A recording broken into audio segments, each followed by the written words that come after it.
নতুন পথ পেয়ে উৎফুল্ল মনে শঙ্কর যখন স্টেশনটাতে এসে নামল, তখন বেলা 3টে হবে। স্টেশন ঘরটা খুব ছোট। মাটির প্ল্যাটফর্ম আর স্টেশন ঘরের আশপাশ কাঁটাতারের বেড়া দিয়ে ঘেরা। স্টেশন ঘরের পেছনে তার থাকবার কোয়ার্টার, পায়রার খোপের মতো ছোট। সে ট্রেনখানা তাকে বহন করে এনেছিল, সেখানা কিমুসুর দিকে চলে গেল। শঙ্কর যেন অকুল সমুদ্রে পড়ল। এত নির্জন স্থান সে জীবনে কখনো কল্পনা করেনি। এই স্টেশনে সেই একমাত্র কর্মচারী, একটা কুলি পর্যন্ত নেই। সেই কুলি, সেই পয়েন্টসম্যান, সেই সব। এরকম ব্যবস্থার কারণ হচ্ছে এই যে এসব স্টেশন এখনও মোটেই আয়কর নয়। এত অস্তিত্ব এখনও পরীক্ষা সাপেক্ষ। এদের পেছনে রেল কোম্পানি বেশি খরচ করতে রাজি নয়। একখানি ট্রেন সকালে, একখানি এই গেল, আর সারাদিন রাত ট্রেন নেই। সুতরাং তার হাতে প্রচুর অবসর আছে। চার্জ বুঝে নিতে হবে, এই যা একটু কাজ। আগের স্টেশন মাস্টারটি গুজরাটি, বেশ ইংরেজি জানে। সে নিজের হাতে চা করে নিয়ে এলো। চার্জ বোঝাবার বেশি কিছু নেই। গুজরাটি ভদ্রলোক তাকে পেয়ে খুব খুশি। তাকে বোধ হলো সে কথা বলবার সঙ্গী পায়নি অনেক দিন।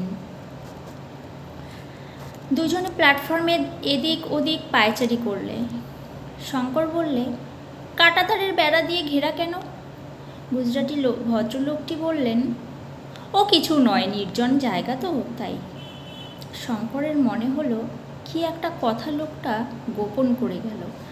শঙ্করও আর পিড়াপিড়ি করলে না। রাত্রে ভদ্রলোক রুটি গড়ে শঙ্করকে খাবার নিমন্ত্রণ করলে। খেতে বসে হঠাৎ লোকটি চেঁচিয়ে উঠল, ওই যা, ভুলে গিয়েছি। কি হলো?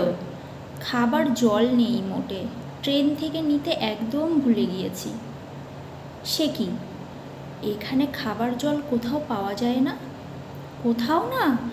একটা কুয়া আছে, তার জল বেজায় তেতো আর কষা।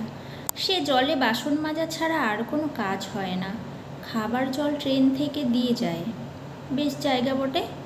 খাবার জল নেই, মানুষজনও নেই।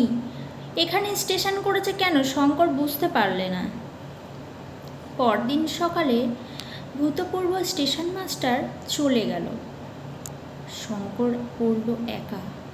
নিজের কাজ করে রাধে খায়, ট্রেনের সময় প্ল্যাটফর্মে গিয়ে দাঁড়ায়, দুপুরে বই পড়ে, কি বড় টেবিলটাতে শুয়ে ঘুমোয়। বিকেলের দিকে ছায়া পড়লে প্ল্যাটফর্মে পায়চারি করে। স্টেশনের চারধার ঘিরে ধু ধু সীমাহীন প্রান্তর, দীর্ঘ ঘাসের বন, মাঝে ইউকা বাবলা গাছ, দূরে পাহাড়ের সারি সারা চক্রবাল জুড়ে। ভারী সুন্দর দৃশ্য। গুজরাটি লোকটি ওকে বারণ করে গিয়েছিল, একা যেন এইসব মাঠে সে না বেড়াতে বার হয়। শঙ্কর বলেছিল, কেন? সে প্রশ্নের সন্তোষজনক উত্তর গুজরাটি ভদ্রলোকটির কাছ থেকে পাওয়া যায়নি, কিন্তু তার উত্তর অন্য দিক থেকে সে রাত্রেই মিলল। সকাল রাতেই আহার আদি সেরে শঙ্কর স্টেশন ঘরে বাতি জ্বালিয়ে বসে ডায়েরি লিখছে। স্টেশন ঘরেই সে শোবে। সামনের কাচ বসানো দরজাটি বন্ধ আছে, কিন্তু আগল দেওয়া নেই। কিসের শব্দ শুনে সে দরজার দিকে চেয়ে দেখে দরজার ঠিক বাইরে কাচের নাক লাগিয়ে প্রকাণ্ড সিংহ। শঙ্কর কাঠের মতো বসে রইল। দরজা একটু জোর করে ঠেললেই খুলে যাবে। সেও সম্পূর্ণ নিরস্ত্র। টেবিলের ওপর কেবল কাঠের রুলটা মাত্র আছে। সিংহটা কিন্তু কৌতুকের সঙ্গে শঙ্কর ও টেবিলের কেরোসিন বাতিটার দিকে চেয়ে চুপ করে দাঁড়িয়ে রইল। খুব বেশিক্ষণ ছিল না, হয়তো মিনিট 2, কিন্তু মনে হলো সে আর সিংহটা কতকাল ধরে পরস্পরের দিকে চেয়ে দাঁড়িয়ে আছে। তারপর সিংহ ধীরে ধীরে আসনাক্তভাবে দরজা থেকে সরে গেল। শঙ্কর হঠাৎ যেন চেতনা ফিরে পেল। সে তাড়াতাড়ি গিয়ে দরজার আগলটা তুলে দিলে। এতক্ষণে সে বুঝতে পারলে স্টেশনের চারিদিকে কাঁটাতারের বেড়া কেন আছে, কিন্তু শঙ্কর একটু ভুল করেছিল। সে আংশিকভাবে বুঝেছিল মাত্র, বাকি উত্তরটা পেতে 2-1 দিন বিলম্ব ছিল। সেটা এলো অন্য দিক থেকে। পরদিন সকালের ট্রেনের গার্ডকে সে রাত্রের ঘটনা বললে। গার্ড লোকটি ভালো, সব শুনে বললে, এসব অঞ্চলে সর্বত্রই এমন অবস্থা। এখান থেকে 12 মাইল দূরে তোমার মতো আর একটা ছোট স্টেশন আছে, সেখানেও এই দশা। এখানে তো যে কাণ্ড। সে কি একটা কথা বলতে যাচ্ছিল, কিন্তু হঠাৎ কথা বন্ধ করে ট্রেনে উঠে পড়ল। যাবার সময় চলন্ত ট্রেন থেকে বলে গেল, বেশ সাবধানে থেকো সর্বদা। শঙ্কর চিন্তিত হয়ে পড়ল। এরা কি কথাটা চাপা দিতে চায়? সিংহ ছাড়া আরও কিছু আছে নাকি? যা হোক, সেদিন থেকে শঙ্কর প্ল্যাটফর্মে স্টেশন ঘরের সামনে রোজ আগুন জ্বালিয়ে রাখে। সন্ধ্যার আগেই দরজা বন্ধ করে স্টেশন ঘরে ঢোকে। অনেক রাত পর্যন্ত বসে পড়াশুনো করে বা ডায়েরি লেখে। রাত্রের অভিজ্ঞতা অদ্ভুত। বিস্তৃত প্রান্তরে ঘন অন্ধকার নামে। প্ল্যাটফর্মের ইউকা গাছটার ডালপালার মধ্যে দিয়ে রাত্রির বাতাস বেঁধে কেমন একটা শব্দ হয়। মাঠের মধ্যে প্রহরে প্রহরে শেয়াল ডাকে। এক দিন গভীর রাতে দূরে কোথায় সিংহের গর্জন শুনতে পাওয়া যায়। অদ্ভুত জীবন। ঠিক এই জীবনই সে চেয়েছিল। এ তার রক্তে আছে। এই জনহীন প্রান্তর, এই রহস্যময়ী রাত্রি, অচেনা নক্ষত্রে ভরা আকাশ, এই বিপদের আশঙ্কা, এই তো জীবন। নিরাপদ শান্ত জীবন নিরীহ কেরানির জীবন হতে পারে, তার নয়। সেদিন বিকেলের ট্রেন রওনা করে দিয়ে সে নিজের কোয়ার্টারের রান্নাঘরে ঢুকতে যাচ্ছে। এমন সময়ে খুঁটির গায়ে কি একটা দেখে সে 3 হাত লাফিয়ে পিছিয়ে এলো। প্রকাণ্ড একটা হলদে খড়িশ গোখরে তাকে দেখে ফনা উদ্যত করে খুঁটি থেকে প্রায় 1 হাত বাইরে মুখ বাড়িয়েছে। আর 2 সেকেন্ড পরে যদি শঙ্করের চোখে সেদিকে পড়তো, তাহলে না এখন সাপটাকে মারবার কি করা যায়। কিন্তু সাপটা পর মুহূর্তে খুঁটি বেয়ে উপরে খড়ের চালের মধ্যে লুকিয়ে পড়ল। বেশ কাণ্ড বটে। ওই ঘরে গিয়ে শঙ্করকে এখন ভাত রাঁধতে হবে বসে বসে।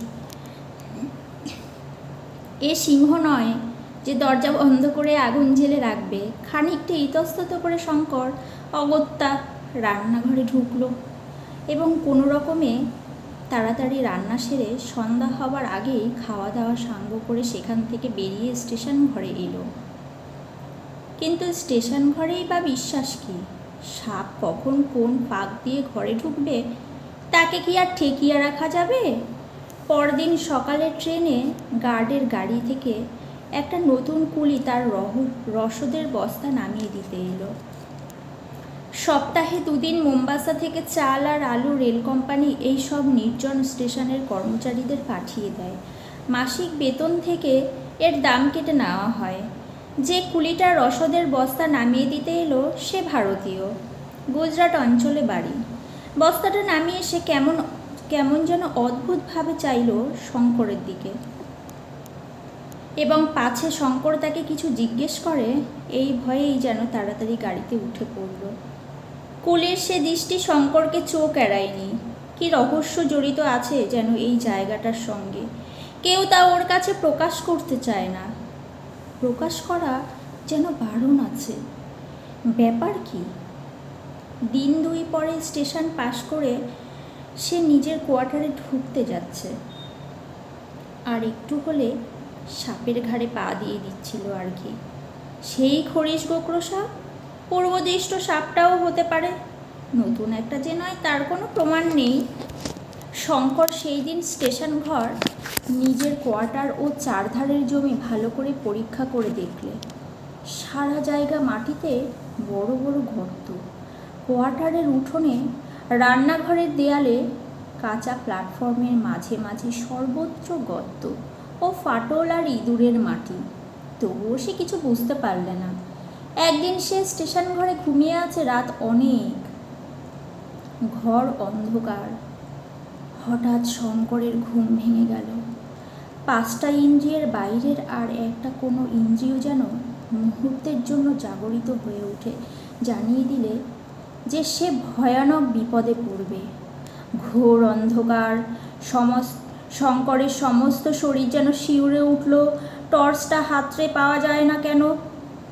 অন্ধকারের মধ্যে যেন একটা কিসের অস্পষ্ট শব্দ হচ্ছে ঘরের মধ্যে।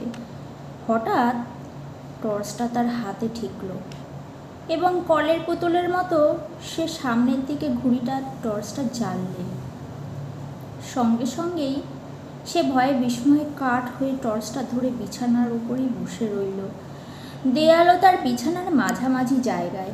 মাথা উঁচু করে তুলেও টর্চের আলো পড়ার দরুন সাময়িকভাবে আলো আধারে লেগে থ খেয়ে আছে আফ্রিকার ক্রূর ওই হিংস্রতম সাপ, কালো মাম্বা। ঘরের মেঝে থেকে সাপটা প্রায় 2.5 হাত উঁচু হয়ে উঠেছে। সেটা এমন কিছু আশ্চর্য নয় যখন ব্ল্যাক মাম্মা সাধারণত মানুষকে তাড়া করে, তার ঘাড়ে ছোবল মারে। ব্ল্যাক মাম্মার হাত থেকে রেহাই পাওয়া এর একরকম পুনর্জন্ম, তাও শঙ্কর শুনেছে। শঙ্করের একটা গুণ বাল্যকাল থেকেই আছে, বিপদে তার সহজে বুদ্ধিভ্রম হয় না, আর তার স্নায়ুমণ্ডলীর উপর সে ঘোর বিপদেও কর্তৃত্ব বজায় রাখতে পারে। শঙ্কর বুঝলে হাত যদি তার একটু কেঁপে যায়, তবে যে মুহূর্তে সাপটার চোখ থেকে আলো সরে যাবে সেই মুহূর্তে ওর আলো আধারই কেটে যাবে এবং তখনই সে করবে আক্রমণ। সে বুঝলে তার আর আয়ু নির্ভর করছে এখন দৃঢ় ওই অকম্পিত হাতে টর্চটা সাপের চোখের দিকে ধরে থাকার ওপর। যতক্ষণ সে এরকম ধরে থাকতে পারবে ততক্ষণ সে নিরাপদ। কিন্তু যদি টর্চটা একটু এদিক ওদিক হয়ে সরে যায়, টর্চটা সরে গেছে কি সরে যায়নি সেটা জানতে চোখ রাখুন পরের ভিডিওতে। আমার পেজকে ফলো করুন, ভালোবাসুন। আমার পেজে যারা সাবস্ক্রাইব করেছেন তাদেরকে অনেক ধন্যবাদ। সবার জন্য শুভকামনা রইল। গল্প কবিতা শুনতে আমার পেজটিকে ফলো করুন, সাবস্ক্রাইব করুন, আমার পাশে থাকুন, সঙ্গে থাকুন। সবাইকে অনেক ধন্যবাদ।